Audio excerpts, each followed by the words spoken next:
Welcome into a brand new episode of the Bull Take Podcast. I'm Austin Wader. You know the man next to me, Austin Hill. Both our teams fresh off a bye week from the Yeah. NFL. This is the NFL episode of the Bull Take Podcast. Wish the bye weeks were later in the season, but couldn't have come at a better time for the Steelers, as we'll dive into that, and as well for the Bears too. But welcome to this NFL episode. Highly recommend, if you haven't already, go watch the college football episode or give it a listen. Highly recommend it. All the big games. Probably, dare I say, this weekend might be bigger than the one we had like 2 weekends ago. With the amount of just Yeah. good matchups that we got, it's been really good. I'd highly recommend giving that episode a watch. Plus, there's some really disgusting bet of the week by some guy. I won't give a hint as to who it was. Yeah. It's a really disgusting bet. But NFL episode here. This man, I'm giving him credit. He's doing double duty right now. He's doing this episode and sweating out trying to make sure the Cubs force a game four. Yeah. This is going to be, I'm going to try to be as here as possible. We did just No, get a yeah. pickle on the third baseline and got that runner out there, but still runners on with two outs here in the fourth with a Listen, two-run if lead. you need a moment to just be like, oh my gosh, then go by all means go ahead. Playoff baseball, ladies and gentlemen, is one of the best things ever created. So we do not shame anyone who is trying to watch playoff baseball during this time, sir. But Oh, really, they moved it to second, third during that little shuffle. wild pitch. No, it was during the going back and forth between third and home. The other runners just moved up, and that's why the guy Uh, gave himself up. but really quickly here, I'll go ahead and get this in for you, make sure the Cubs get out of this inning. Biggest winners and losers. Let's just get out of the way. We're going to dive into the biggest loser basically immediately here, probably one of the first things. So I think we can both agree it is a certain team in Arizona as the biggest loser. If you know, you know. So give me your Yeah. biggest winner for this past weekend in the NFL since we already got our biggest loser.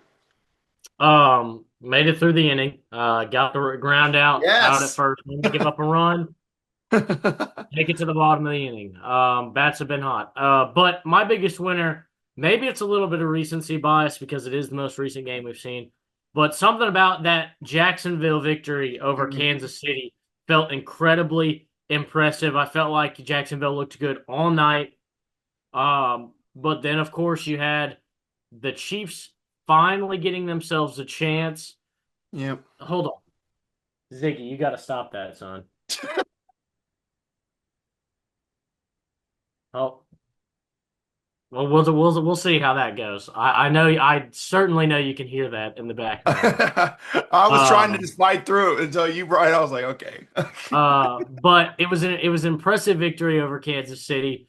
And look, Kansas City gets their chance. They go down the field. They get the score. But what I love about Liam Cohen and Trevor Lawrence is they don't back down. They're aggressive through and through this entire game. They take the big chances. They convert the big chances. I love Trevor Lawrence's confidence. You talk about Brian Thomas Jr. So far this season, he has the worst catch rate of any receiver in the NFL right now. He's dropping balls left and right. But that throw between two defenders right into his hands down the sideline that set him up in pretty good field position there at the end was fantastic. Trevor Lawrence, the whole stumble on the goal line is, oh no, oh no. You can see the whole time as he keeps Yeah. falling down, trying to get back up. The whole time he's thinking, oh no, this cannot happen. And somehow he walks into the end zone. Chris Jones with maybe some of the worst effort I've ever seen in an NFL play. If Chris Jones tries to pressure the quarterback, Trevor Lawrence is sacked for a loss of 2 or 3 And the yards. clock probably runs out on him too. The clock probably runs out. Agreed. But instead, the Jaguars get an awesome signature game-winning touchdown. Also, just to point out, Trevor Lawrence, I get it. Sometimes you feel something up in this area and you got to take care of it. I've done it myself. But when you know at the end of a close game, they're going to be turning the cameras on you, turn your back to the field and get it out. It was Lacey's favorite part of the game last night. She could not stop laughing about it. Awesome comeback victory. Power of the boogie. I think that was that before the game-winning drive, if I remember That correct. was So it's that was Chiefs yeah, drive right before they got the ball. He's picking his nose, and then they win. So the power of the boogie, honestly. power of the boogie. I like that one. I like that one. I'll go ahead and say one that we are not going to mention probably here. I'll just say like it is. I want to give the Niners some credit because we're going to really quickly talk about as we're diving some comebacks here. This team has had every reason, Austin, to not be a 4-1 football team with the amount of injuries they've been through, with the amount of, well, I don't want to say amount of, the lack of players really being able to play through an entire game. Mac Jones, I don't know how you did it, buddy. You were a freaking warrior on Thursday night. But this team somehow is 4-1 and all alone atop first in the NFC West. I don't know how long it's going to last, given when we get to points during the season where having depth would probably actually help. But they're 4-1 nonetheless. Let's dive into some of these games. And I like to call this little thing called comeback chaos. We've already kind of talked about one of them being the with Jacksonville getting the win on Monday night. But get this, Austin. I found this out. There have been 17 games this season with a go-ahead score in the final minute of regulation, the most through 5 weeks of a season since the 1970 merger. Yeah. Wow. And there have been 10 game winning field goals with no time left in regulation so far this year, the most in the first 5 weeks, also since the 1970 merger. So it has been a season for the comeback so far. And let's get the most obvious one out of the way. And I wouldn't call this a comeback, I would call this more of an embarrassment to a franchise. The Titans somehow, and I don't want to hear freaking Brian Callahan be like, if we keep playing like this, we're going to win games. No, no, no. You didn't. No, no, no. You didn't No. do nothing here. The Cardinals give Tennessee a win up 21-6. We worried about the running back position for the Cardinals. I don't want to say it was the main reason, but DiCardo running for the touchdown, drops the ball short of the goal line 2 weekends in a row. They've been watching Chad Powers or something. I don't know what's going on here. Yeah. But fumbles it, and then Titans score a touchdown, but miss the extra point. So you're still up by 9, 2 possession game. Get an interception in the red zone. I don't even know how to explain the play word for word, but somehow intercepted. I would clip it on here, but I know we'll get copyrighted by the NFL, so I Yeah. can't do that. But interception, fumbles it, ball scrambles into the end zone, and who's there to fall on it but Tyler Lockett, making it 21-19.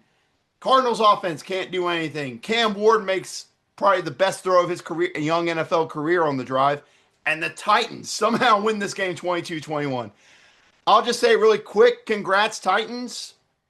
Austin, how I don't have any other words to describe what I saw in this game on Sunday. I really don't know. Yeah. Well, way to get one on the board.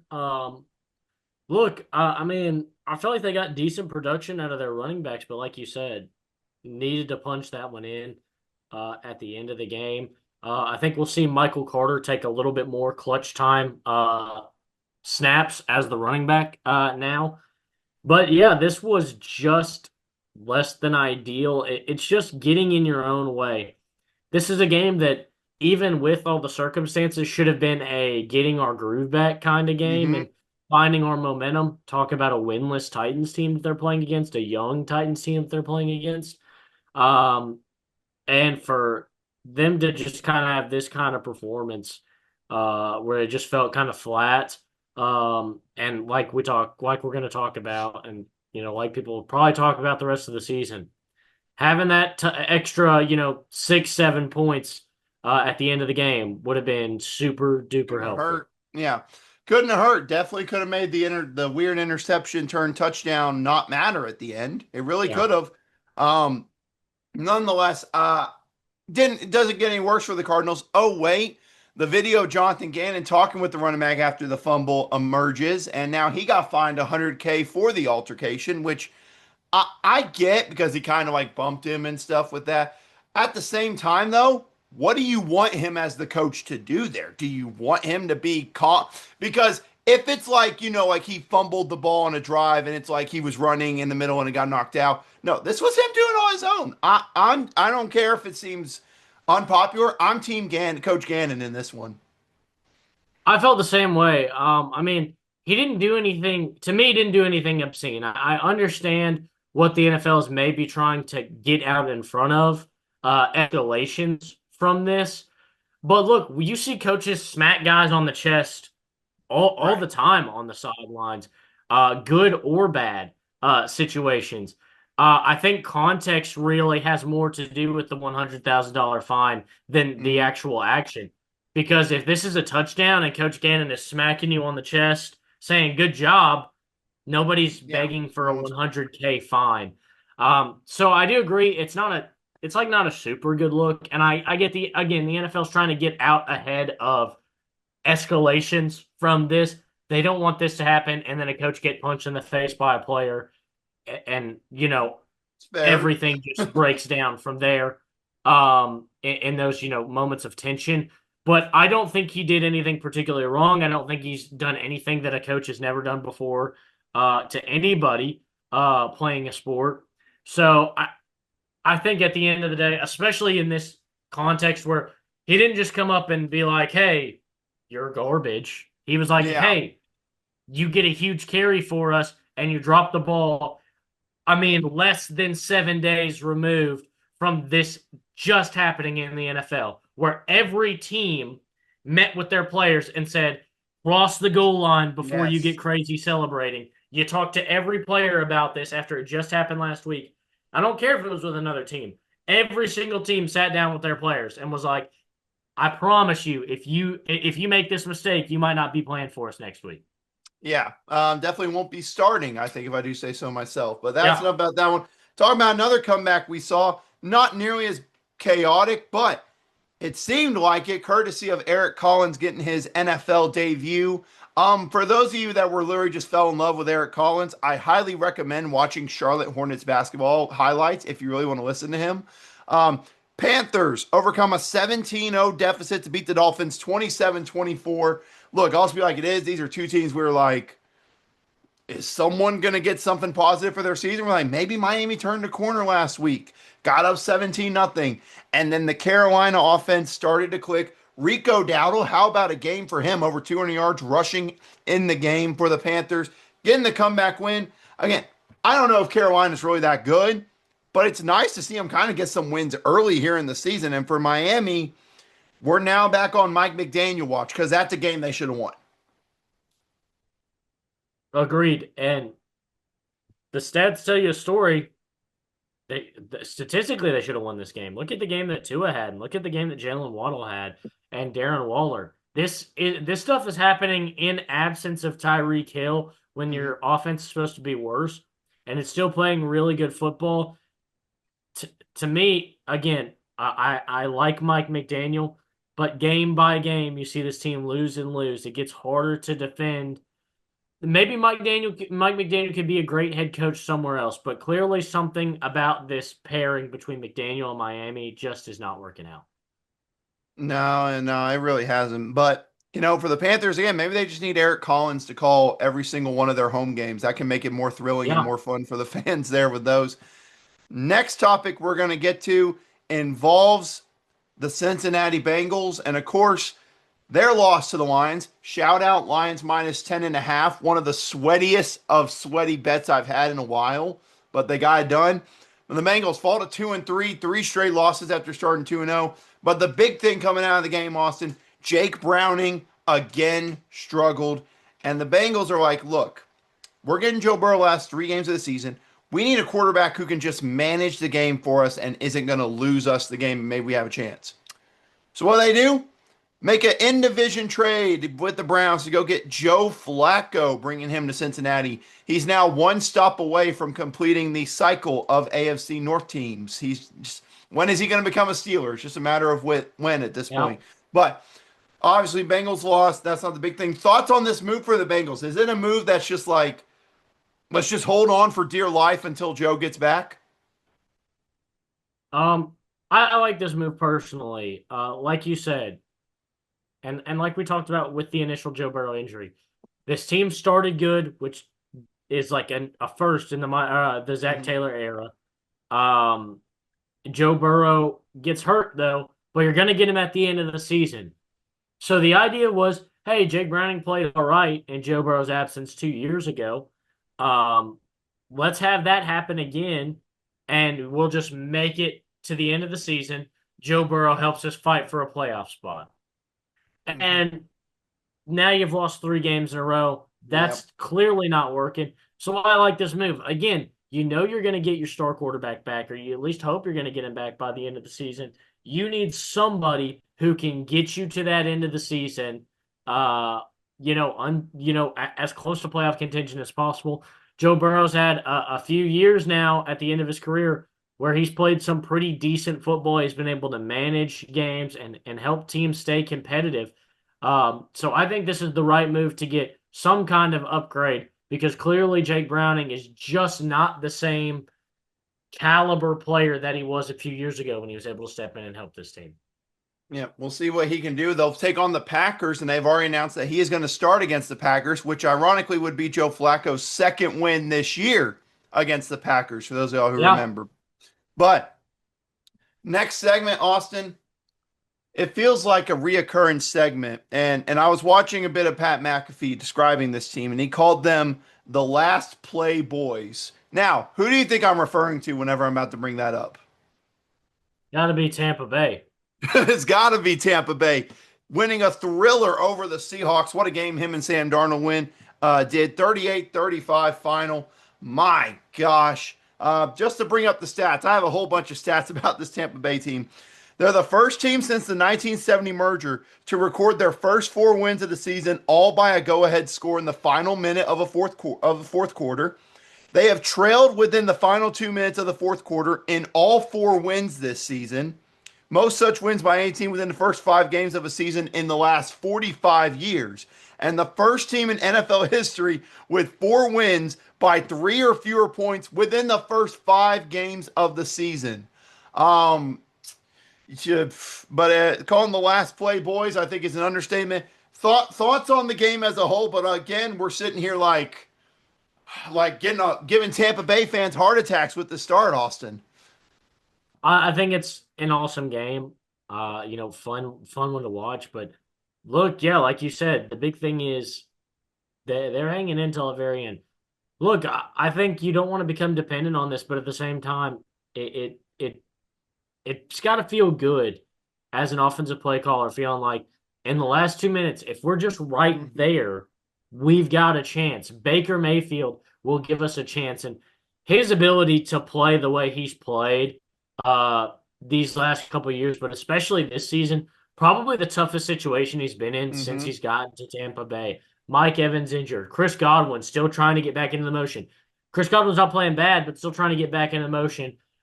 Your top receiver right now is Emeka Ibuka, who Not is a bad. rookie who's playing phenomenal football. But it feels like this is the toughest situation Baker Mayfield's played in. But he looks more confident, and just playing better football than he's played his entire NFL career.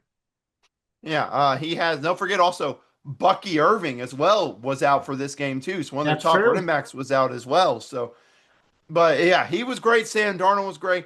I'll add this really quick about Seattle before I bring up my last point about this with you. Austin, Seattle 3-2. But again, the big thing happened in the end of the game. The Sam Darnold interception happened where Seattle, in both their games, had a chance to win it. In both their losses this year, had a chance to win, but a turnover by Darnold at the last minute cost them.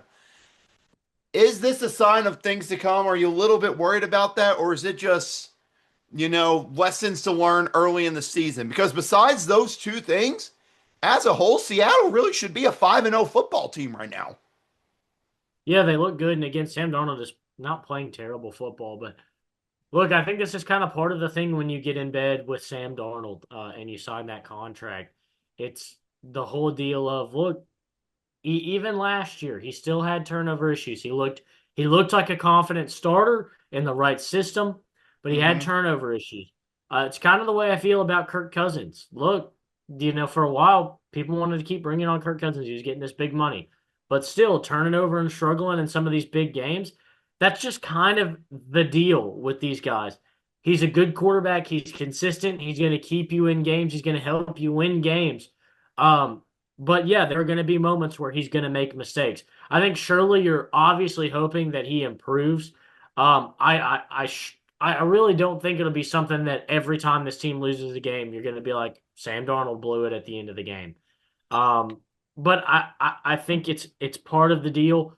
It's not new. It's not a new thing this season that Sam Right. Darnold Right. has started to make mistakes in these big pressure spots. So I think it's just kind of something you have to deal with. And I certainly think that it'll be something they focus on and try and improve on.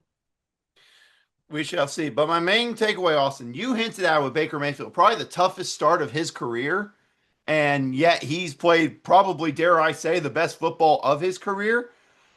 I want to ask you straight up through 5 weeks of the NFL season, is he the lead candidate for MVP?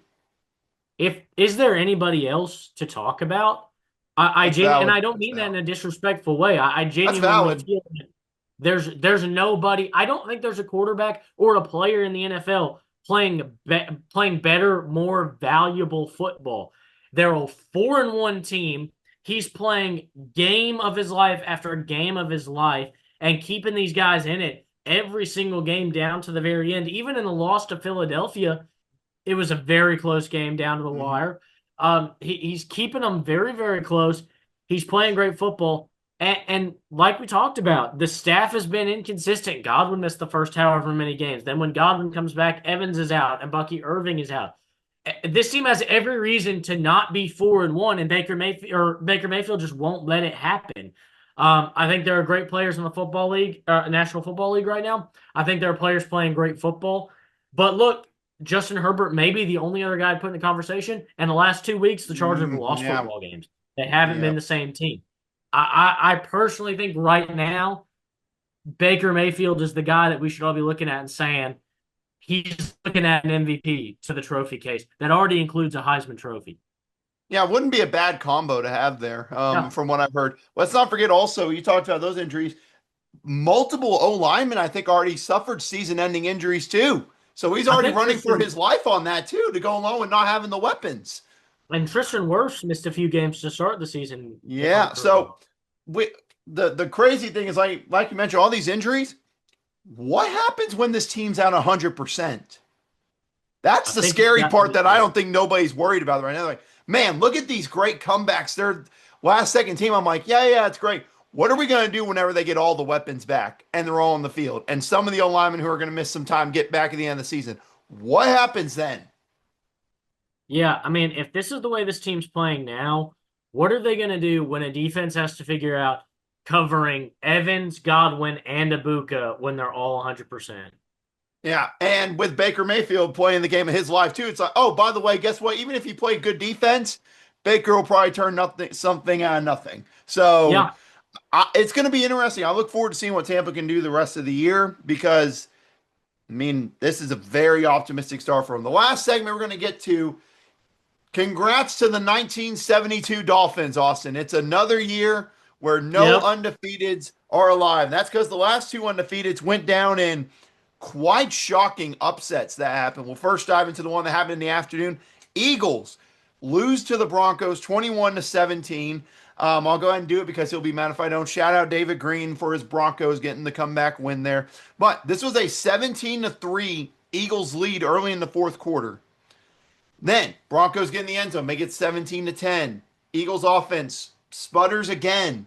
Broncos answer with a touchdown, go for two.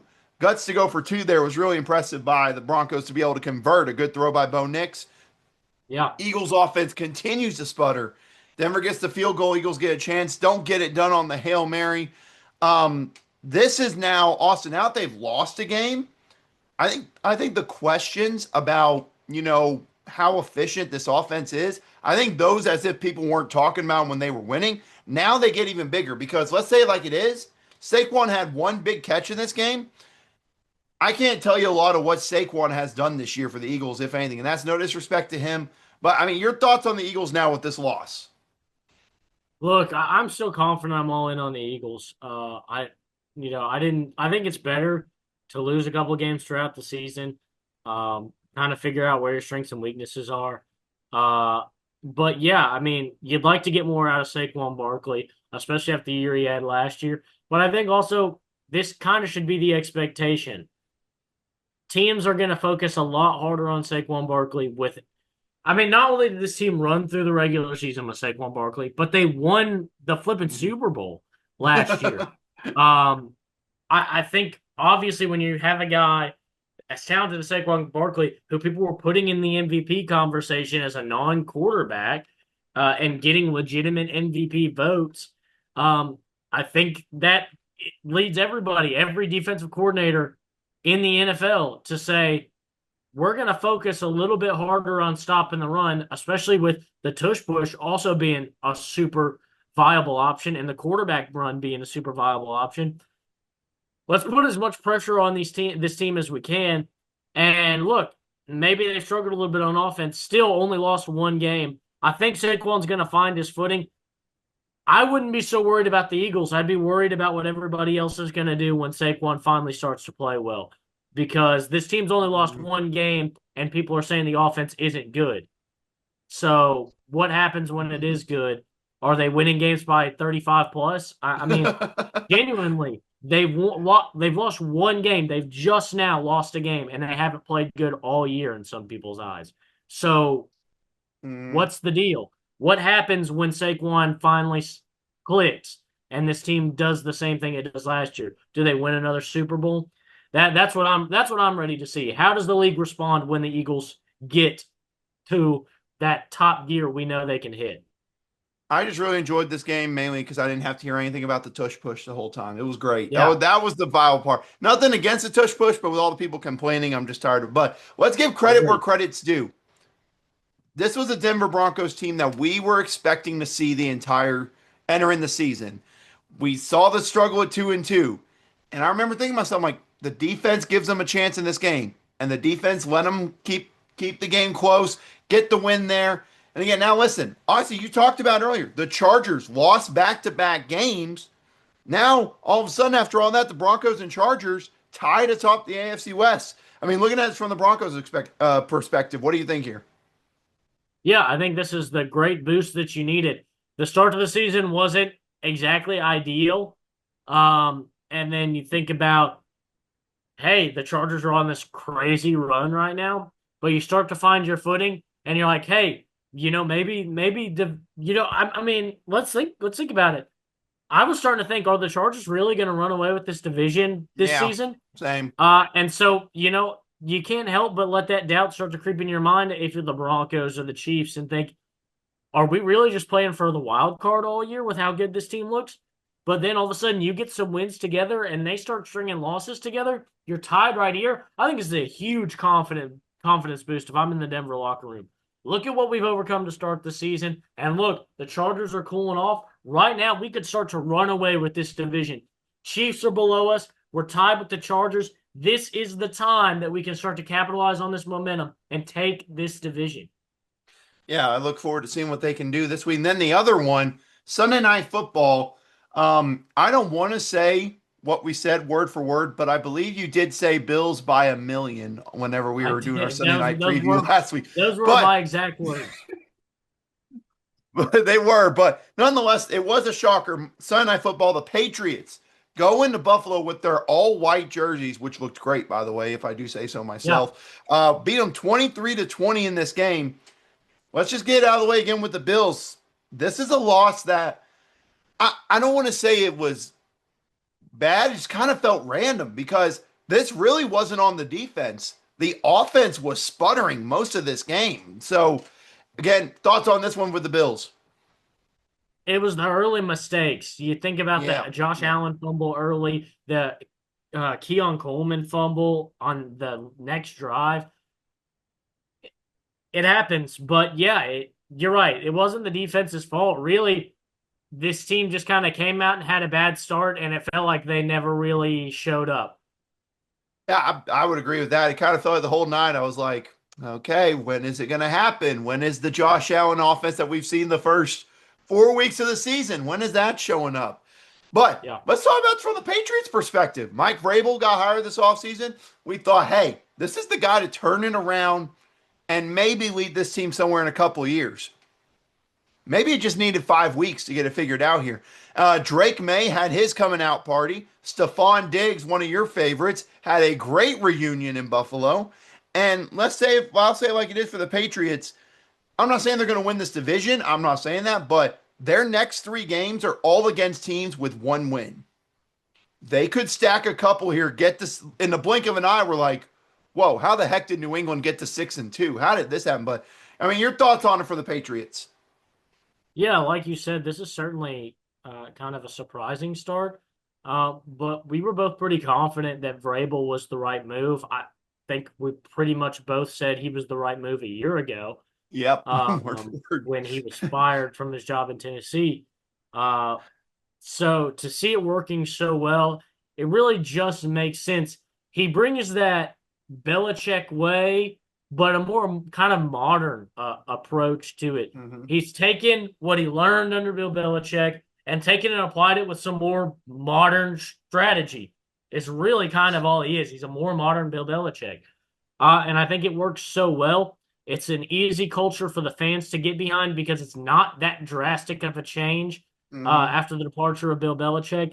Uh, Personally, I just think it makes sense. But yeah, it is awesome to see all the stuff start to align. Drake May didn't have the greatest year last year as a rookie, but he was Mm-hmm. a rookie. But Right. you always starts to bring doubt into your mind. Maybe did we make the right decision?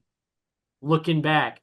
But look, now he's playing great football, and it just goes to show sometimes a guy not playing at his best isn't always the guy, and sometimes it's maybe the system that he's playing in. I feel like they've got it figured out. Vrabel's the guy to get it done. Like you said, I don't know if they'll win the division, but right now they look like they could give a strong push and a strong challenge if teams keep sleeping on them.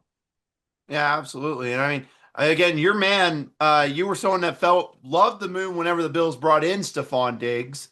Then, vice versa, after his time in Houston, the Patriots bring him in. And I think through the first couple of weeks, it was not really the results we were expecting with it. I think this is safe to say this is the game where we were kind of like, okay, that's what Stephon Diggs to help these young quarterbacks kind of develop. Yeah, he's such a great safety net and option. It's a shame that his time in Houston was cut so short because he could have Mm-hmm. been super crucial in that offense with CJ Stroud. But look, he's another one of those guys you think about with young quarterbacks, how it just helps to get a guy who gets the job done. He comes into Buffalo after the trade and he helps Josh Allen have this turnaround in his career. That was the idea when they brought him into Houston. That didn't quite work out.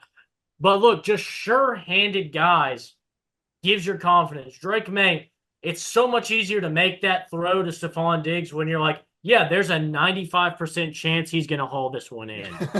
So it's just nice to have a safety net. It's why everybody loves to throw to the tight end or the running back on the checkdowns. You're like, hey, it's not much yards, but it's a completion, keeps us moving. He's like that sure-handedness of a tight end, but 20 plus yards down the field, making huge plays for you. Yeah, and I mean, talking about some facts from this game, this was Buffalo's first home regular season home loss since November 2023 when they played the Broncos. Wow. So it has been a minute since someone else in the regular season has gone into Buffalo and won a game. So absolutely credit to the Bills, credit to the Patriots going into Buffalo and taking down the Bills there. We'll touch on Jacksonville and Kansas City really quick. We talked about Jacksonville. You brought it up with a great win. They're now 4-1. Let's address it like it is for Kansas City really quickly here. 2-3. And Austin, I talked about it at the start of the year. I was like, their devil magic's going to give them a chance in all the games. There's a price to pay when you make a deal with the devil, and it might be this year for Kansas City. 0-3 in one-score games. Chargers game, couldn't get it done. Eagles couldn't get it done. Now this game against the Jaguars, couldn't get it done. I'm not still not gonna 100% doubt the Chiefs until they're like officially like dead, But Yeah. I mean, does this put even more worries into your mind? Because we both thought going into this game, we were like, darn it, the Chiefs have figured it out. We let them get on a roll and they're back. I mean, does it kind of change your thought on that? I mean, you certainly took the words right out of my mouth. That's pretty much exactly what I said last week. Was I thought this was going to be a game where it was like we let them get back into it. And I thought after that drive at the end of the game that they had. I think the biggest thing that's different, not even just from the beginning of this Chiefs dynasty to now, but from last season to now. You think about all the one-score games they won last year. Uh, the difference to me this year is the defense. The defense was so disciplined, so talented, Mm-hmm. and made the big plays when they needed to. And if you watch this Jacksonville game, Ooh. my goodness, did they get picked apart at the end of the game? Mm-hmm. Secondary looked weak. What we talked about the lack of effort from Chris Jones, the highest paid player on this defense. Yeah. Um, not it just hasn't looked the same. The aggressiveness is not there. I don't think Spagnuolo is doing anything wrong or different. I think it's something to do with the players, honestly. They're just not making the plays that they made last year. And maybe it was just a lot of luck went their way. But it feels like they're giving up a lot and they're not playing the same kind of disciplined defense. Look, the way this game ended for their defense and for their team in general, just lack of Yeah. discipline, pass interference in the end zone, Mm-hmm. holding or defensive holding on the play where Trevor Lawrence scampers in, back-to-back plays where that happened. Then on the kickoff, a holding that Mm-hmm. crippled their massive kickoff return that would have set them up for a way better drive at the end of the half. So we talk Yeah. about 3 penalties in a row that really, talk about every single one of them hurt them. The holding would have killed him had Trevor Lawrence been sacked. Can you Yeah. imagine? Trevor Lawrence falls down and gets touched down 5 yards beyond the line, and they say defensive holding, Yeah. and My they gosh. just get to do it again on first down and stop the clock. The pass interference put them on the goal line, and then that holding, like I said, crippled them, pushed them way, I think, inside the 15. Yeah, my thought whenever that holding penalty happened before I saw the holding was, okay, 3 timeouts, 25, 23 seconds, they can get in field goal range easily. Then the holding call happened, and it's like, okay, no, they're not getting in field goal range. No, they just got to try to get in Hail Mary range, and they couldn't even do that. Yeah, I think it was rough. Another thing that's been bad for them is since, I don't know, week what, 16 of last season, you haven't been able to count on Harrison Butker to make anything. That true. That's Um, true. he's just what? He's missed 5 field goals in the first 5 games of the season, and that's not including all the extra points he's missed this year. Mm-hmm. We're talking about a guy who's very seriously, you got to start considering maybe playing himself out of his job in Yeah. Kansas City. When you can't rely on your kicker, especially when you've got a talented guy like Mahomes, who should be able to get you into field goal range at the end of these games. But for me, I'm not concerned, but you've got to get more effort out of your defense. There wasn't too many huge changes to this defense, I don't feel like, between last year and this year. Not that I I can just feel think like, of. Not off the top of my head, I yeah, can't think. I just feel like they've just not had the same execution and the effort level has not been the same.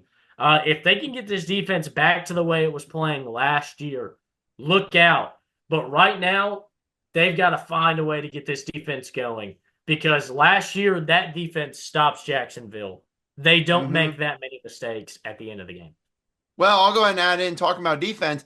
The defense was on the field late in all three of these losses. Chargers week 1, they needed to stop, couldn't stop them. Chargers ran out the clock.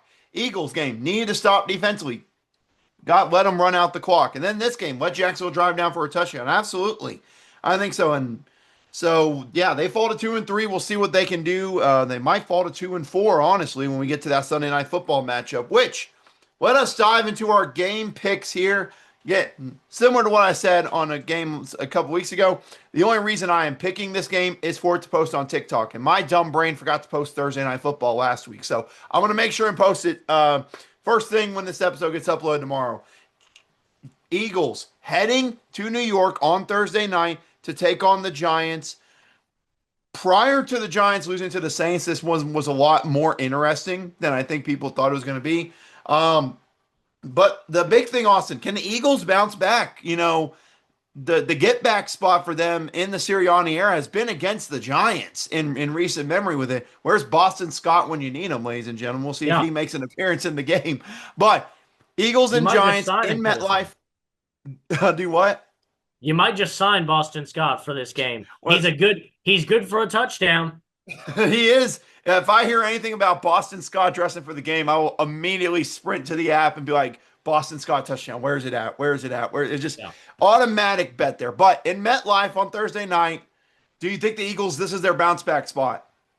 I do. Look, I might have had a lot of confidence for this Giants team had they pulled it off in my pretty much, but not quite guarantee that they would win Right. last week. But they didn't pull it out. And the Saints offense, which hasn't looked that good all year, looked good against this defense. Hmm. I think Yeah. if there's any chance for Saquon Barkley and this Eagles offense to return to form, it's in this game. I'm going to go ahead and take the Eagles in this one. And I mean, a -7.5 might not be too bad of a bet to make on this one as well. Yeah, it couldn't hurt. I don't think it could hurt them at all. There's a part of me that thinks the defense gives them a shot. I will just say this. I'm going to pick the Eagles in the game. I'll get it out of the way. And I wouldn't be shocked if come Friday morning, we hear about a coaching change going on in New York. Agreed. Because when the win happened against the Chargers, I think everyone was like, hey, this is something positive to build on. And it's like, okay, the Saints game, we can build two in a row and then see what we can do against the Eagles. Then that unfortunately happens. No, I do not want to talk about a certain running back fumbling for the Giants. I do not want to talk about it.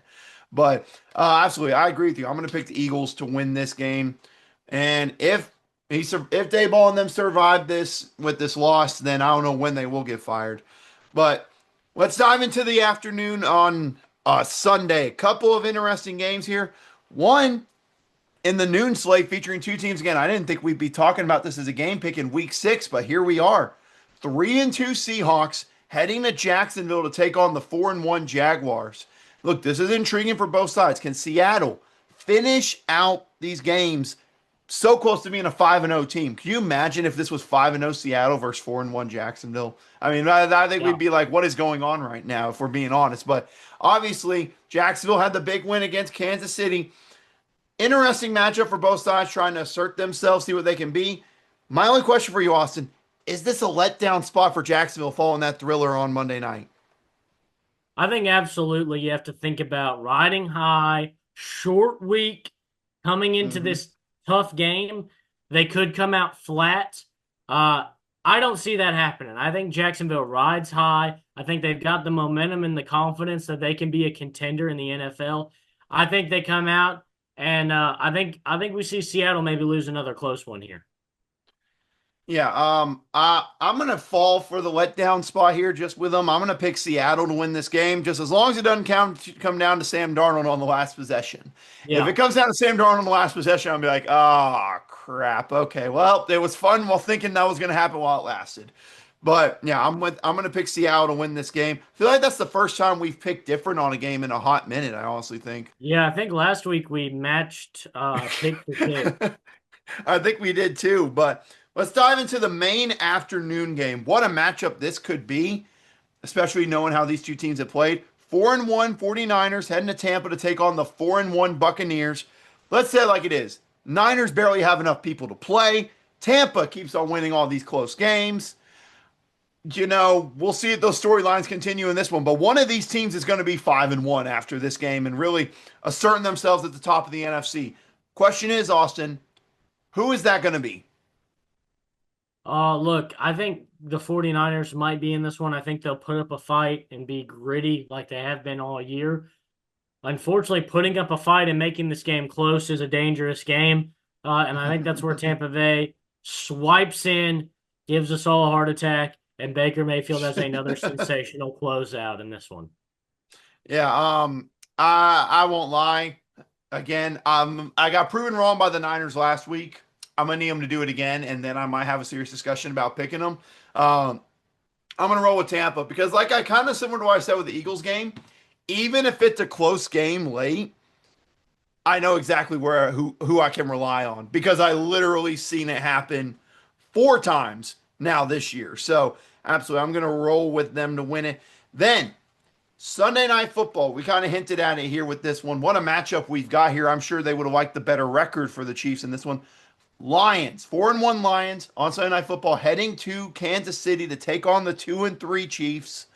Look, let's remember a few years ago, this was the season opener for the NFL, and Detroit went into Kansas City and stunned them in a thrilling matchup there.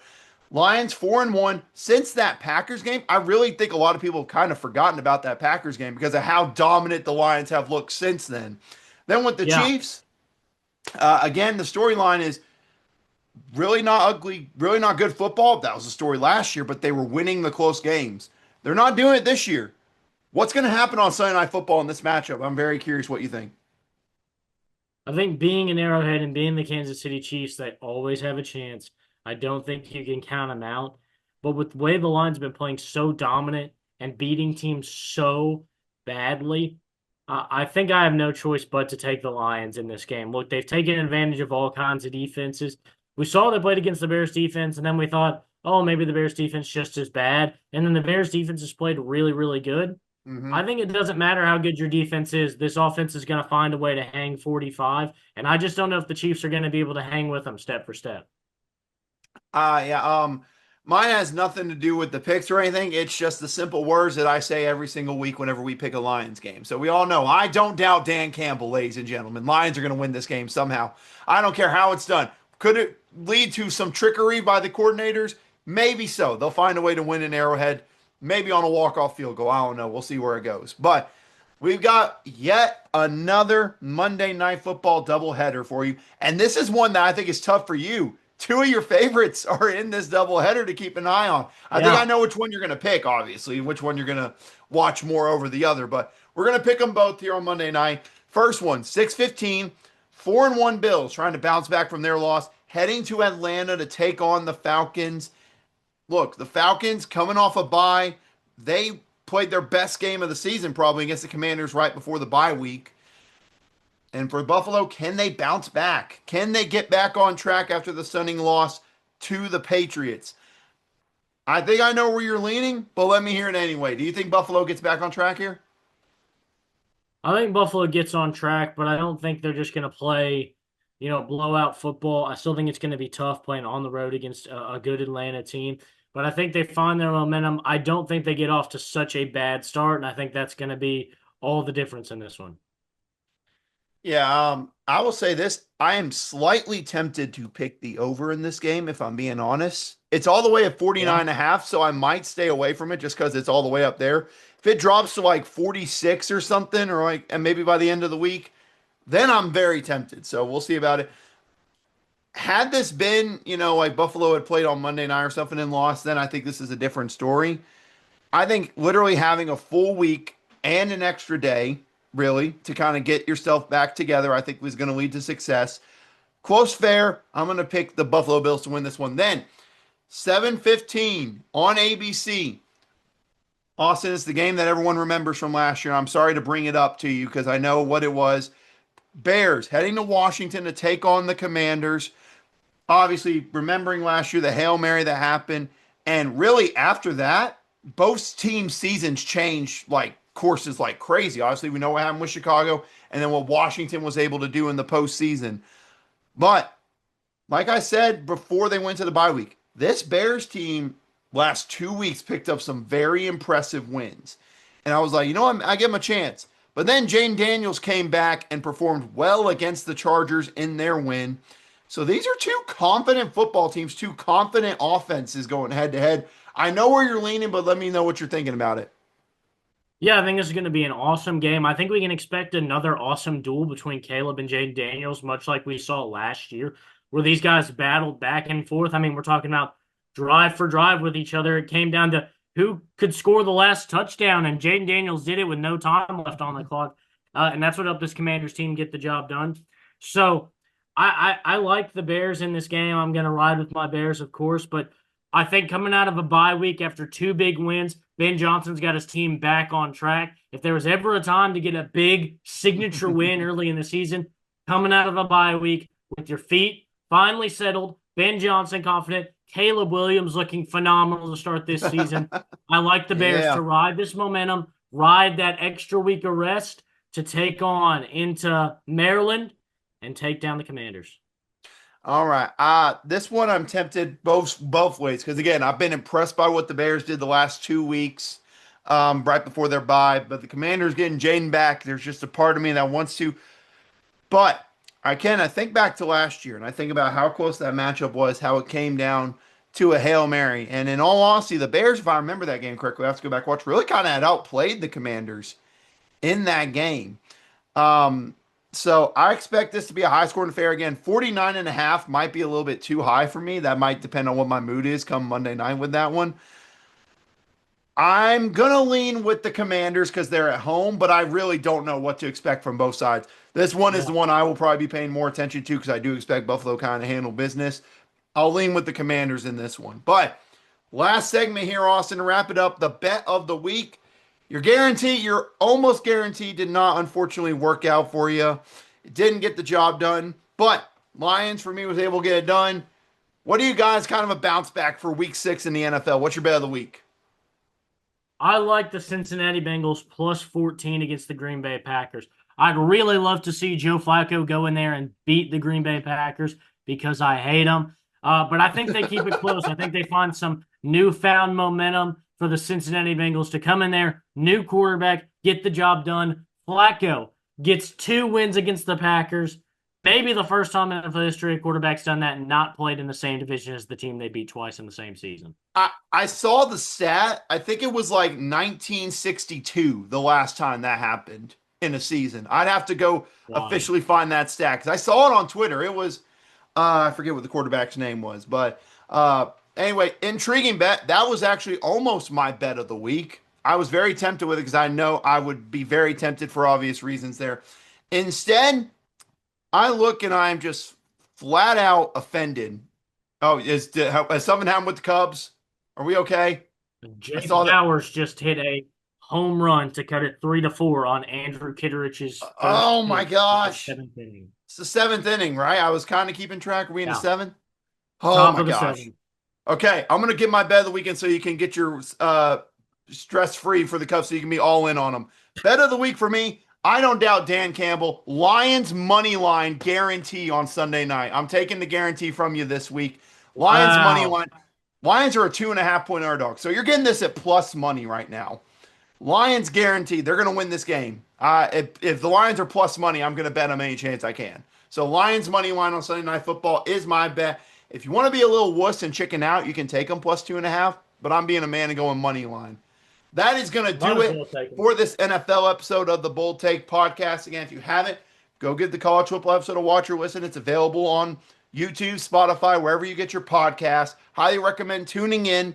But that's going to do it for this episode. Hopefully, the Cubs win the game, and you're not having to stress out after this. And hopefully, you get like a couple runs after this recording ends. But that is Yeah. Austin Hill.